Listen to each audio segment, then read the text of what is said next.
Hey guys, this is Andrew with TCGU University. Specifically, we're looking at our Weiss Schwarz Benimaru Burning Slime deck. Oh, you're ready for this one. It's going to be a meme. Let's take a look. All right. Starting off here, we're going to be looking at our core level 1 combo, which is Xion, the Mighty Warrior, or Mighty Warrior Xion if you say it correctly. When it's placed on stage, it gets power equal to your other characters. Pretty great.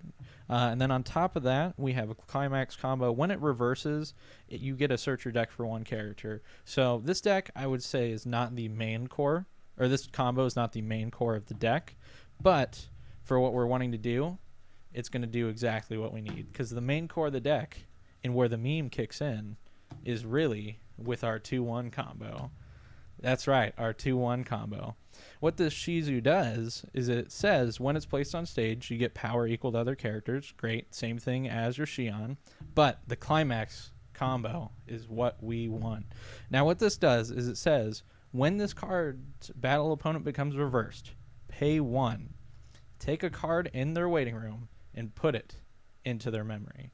So our goal is to say, after I swing with hopefully 2, hopefully 3, you're down 3 climaxes in your deck. And it also combos with a stock soul. So that only helps what we're wanting to do here, since it already costs 1 to play.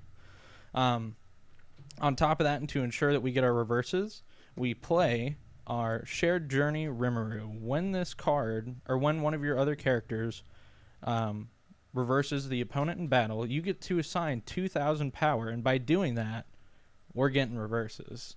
Also, if your opponent plays standbys or early plays something in their back row, you can rest this and say that card in your back row does not untap. So it's specifically, I'd say, more for early plays, but you can also get some decent effectiveness out of, say, like the Fate card that generates stock.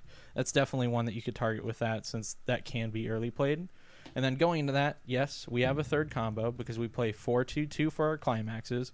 We have new power of Benimaru. What this card says is when you reverse your opponent, you get to burn them for 4 damage. So you get a last shot on reverse. But with this card, since Benimaru is only a 10,000 power base, you can make him a 14,000 if you need to, or you can make him more because you have other things that can give more power. Following that, we play masks in this deck again, and it is specifically our 3-1. We play the 3 so we can search what we need when we need it, and then we play this backup again because it gives us an ability to ditch a climax, which is something that is a little bit more concerning in this deck, which is why we have some extra pieces in here. We also play Chloe to pick up the combo again. What she does is on play, she gives herself 1,500, really great, and you can ditch to pick up a mask, which can be either of them. So that's really nice. And then going into that, we play the anti-change backup because we don't want our opponents to have anything that's too big to get over. So we're going to make sure that we're getting over them. So that's why we play these 2 backups. But on top of that, we get to play Best Boy because Rimroo is Best Boy. It's a 2K backup. That's what it does. That's what you need. Nothing more, nothing less, because he will, in most cases, make sure that your 1-0 combos live, and I'd say he gives you some substantial power to back up your Shizu 2-1. With that, we have Xion here. It's an early play. It makes sure that we have something that we can stand by out because new power gives us the ability and gives us 2 standbys. Even though it's not likely, we can early play this or we can stand by it out if we need something that has power. And again, what this card does is if all your other characters are Demon Containment, this card gets 2,000 power on your turn. And also, when you play it, you can ditch 1 Demon Containment character, or 1 card, pardon me. This isn't actually specific. You can ditch 1 card, and you heal to stock. So you're also building stock there. Now, you thought Benimaru was the only card that we have burning in this deck. You're wrong, because we have Gushing Flame Shizu. Gushing Flame Shizu is a great accompaniment since you don't have to pay for Benimaru. If you get anything that's I'd say hindering you and you want to pay out, say, climaxes that you trigger or anything like that, what Gushing Flame Shizu does is when it's placed, you get to look up to the top X cards. X is equal to the characters on field, so you preferably play this card last. You can look up to, say, 5 cards, and then you can pick any card from them and add it to your hand. Additionally, when it attacks, you can pay 3 and ditch 2 cards from your hand and deal 5 damage. So what we're wanting to do is kick out climaxes and deal them with damage, and then deal them with damage, and then deal them with more damage, because by that time they should be hopefully dead. To make sure that we're going according to plan, we also play a Sohei.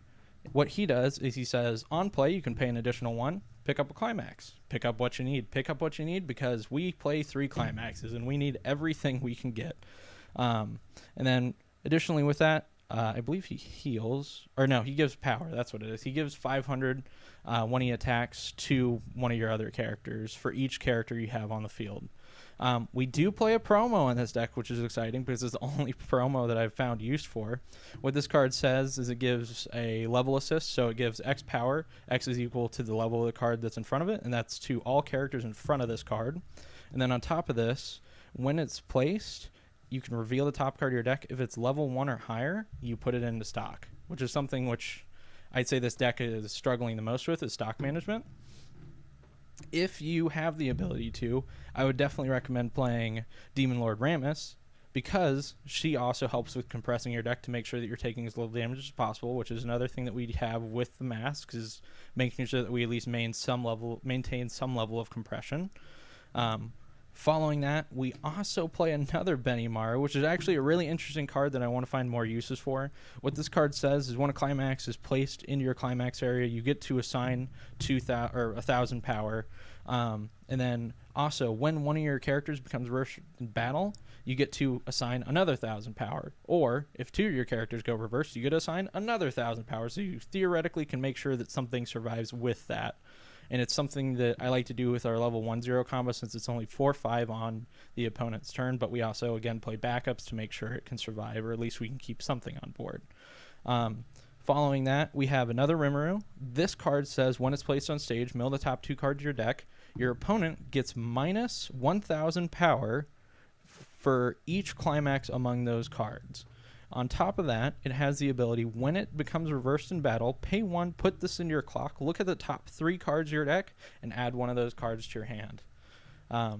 Next up, we have, again, my favorite card here, Last Journey Shizu. What it says is when it's placed on stage, you can pay 1, ditch a climax from your hand, and pick up a climax that you would need. Additionally, this card has the ability, on attack, look at the top 2 cards of your deck, choose 1, send it to your waiting room, and then decide what your trigger is going to be, because that's awesome. And then we have our standard Brainstormer lineup. I like to stick with this lineup just because I like the ability to have a targeted search, but also if I really need to get through my deck and I know that there's going to be climaxes in there, I like to have Aaron. Again, what Shuna says, is when it's placed, you get to give something minus 500 power. What Aaron says as an additional ability is when you hit a climax as a trigger check, you get to assign 1,000 power. So this is something that can also give you more power to make sure your end game's getting the reverses you need so you can burn the opponent out of the game. And then our second to last card here is a Millum. Again, this Millum is the Millum that says on play, pay 3, stock swap, and then it also has the ability of being a suicider, so whenever this card becomes reversed, reverse the opponent. And finally, we play one more trial deck card. It's Rimaru Tempest. It's a card that a lot of people are playing as a one-of because it has the ability on play, look at the top card of your deck. If it's a demon containment character, add it to hand and then ditch one. Then this is also another one of those cards where we have the ability to ditch a climax, and when we do so, we can pick up one character from your waiting room and add it to your hand. And this card is what rounds out, I'd say, the core 4 cards that we can use to pay out climaxes from our hand if we're getting flooded, because we have this, we have our masks, and we have our Last Journey Shizu, or we have the one backup mask, and then we have our Last Journey Shizu. But with this deck, I'd say the most important thing and the thing that you want to be looking for is your 2-1 Shizu, because getting a climax out of someone's deck permanently is the best feeling you can have. And we'll be talking more about that at the end. All right, guys. Well, we've made it to the end of this, I'd say, wonderful deck. You have the ability to do really what you need to when you need to do it, and it gives you the ability to say, hey, that climax combo you have that you're wanting to play so desperately at the end of the game to kill me, you can't play it anymore. So with this being one of the cards, I'd say, in the game that has that ability, the other one that comes to mind is the one that came out with initial Fate Zero. That's it, right? Fate Zero. that was way more expensive and way more daunting on you. With this only saying pay one, or pardon me, with this only saying pay one, I think it's the way to go if you want to have the ability to, again, permanently scar your opponent and keep them out of the game, and then have the ability to say, I'm going to burn you for as much as I want. But with that, if you like the content, definitely check us out on Patreon. If you support us there, you can join us on Discord. I'm there all the time. We can definitely have some great chats about deck building, whatever you'd like. But if you like, throw us a like. Other than that, have a great rest of your day. Take care. Bye.